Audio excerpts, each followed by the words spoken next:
تعالوا بقى كده نشوف احنا في الفترة دي من الجو ومن الشهور بتاعة الهوا والبهدلة الجو المحمل كده بالفيروسات.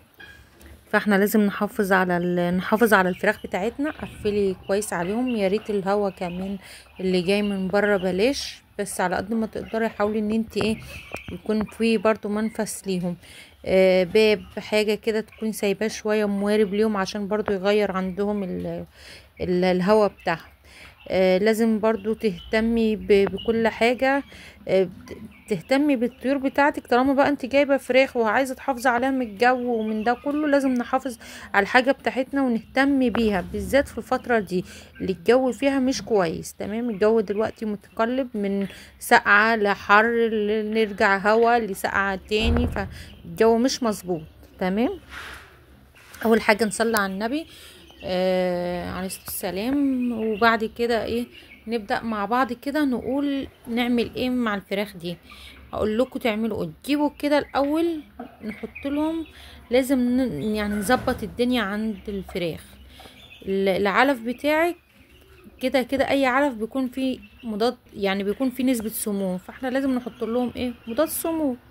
تمام. اي فراخ، حتى الفراخ البيضة لازم اي حاجة نهتم بيها الاول. تروحي الصيدلية البيطري تجيبي مضاد سموم، ازازة كده ب25 جنيه صغيرة كده، بتحطي منها سنتي على لتر مية، او تجيبي بقى خلة مضاد سموم من البيت اللي هو الطبيعي بقى اللي في بيوتنا كلنا، في كل بيت تجيبي الخل، تحطي 5 سنتي برضو على لتر مية مع معلقة صغيرة عسل اسود، وتقلبيهم وتحطي لهم. يا اما تحطي ده مره، يا اما تحطيهم على بعض زي ما انت عايزه. زي ما انا حاطه هنا، حاطه خل. ايه تاني؟ الفراخ كده عندي تمت شهر او ازيد كمان من الشهر، فانت لازم في الفتره دي تعملي ترفعي المناعه بتاعه الطيور الفراخ. ماشي، الطيور اللي عندك لازم حمام، بط، فراخ، لازم في الفتره بتاعه الشهور دي بالذات شهر 4 ان انت تحافظي على الفراخ بتاعتك. نحافظ عليها ونهتم بفراخنا، وما تنسوش تحطوا لنا اللايك والاشتراك وتفعلوا لنا الجرس، خلي قناتنا تكبر بيكم معاكم. و... ونصلي برضو على النبي، احنا في ايام مفترجة وفي شهر كريم، فكل سنة وانتم طيبين. حابة برضو اقول لكم مش تنسوا الفيتامينات. فيتامين ممكن نحط لهم فيتامين سيلينيوم او الف د، حلو قوي ليهم. الاملاح المعدنيه برضو كويسه ليهم، نرفع المناعه بتاعتهم. ممكن نحط شطه وحلبه نغليهم على بعض ونحطهم ليهم على لتر ميه، نص معلقه من الشطه ونص معلقه من الحلبه.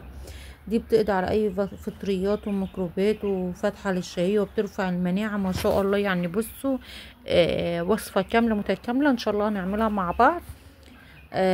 غير كده برضو بتعمل معاكي بترفع من معدل تحويل الطائر، بتزود معدل التحويل بتاعهم ومنشط للنمو بتاعتهم بتاعها ما شاء الله. يعني الطيور عندك والفراخ عندك او البط والحمام، كل الطيور اللي عندك تحطي منهم موزة، اي حاجة تحطي منها لرفع المناعة ما شاء الله. هايل هايل هايل.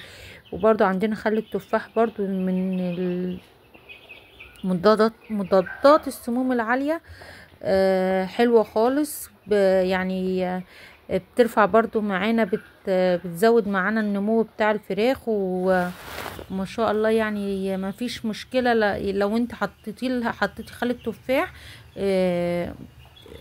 بتعلي منشطات النمو بتاعة الفراخ.